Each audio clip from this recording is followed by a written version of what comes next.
सिद्धिप्रदायकाय अगणित गुणशील तत्त्व प्रदर्शकाय मध्वमता सिद्धान्त प्रवर्धनाय परमगुरु श्री गुरु राघवेन्द्राय नमः।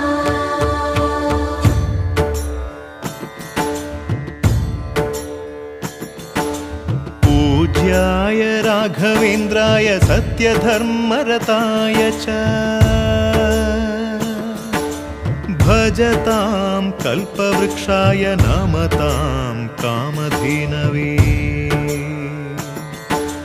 ಧರ್ಮದ ದೀಪ ಹಚ್ಚುವ ಶಾಂತಿಯ ಬೆಳಕ ಚೆಲ್ಲುವ ಜ್ಞಾನದ ದೀಪ ಹಚ್ಚುವ ಲೋಕವ ನೀನೆ ನಡೆಸುವ ತುಂಗೆಯ ತೀರದ ಯತಿವರ ನಿನ್ನದೆ ಸ್ಮರಣೆ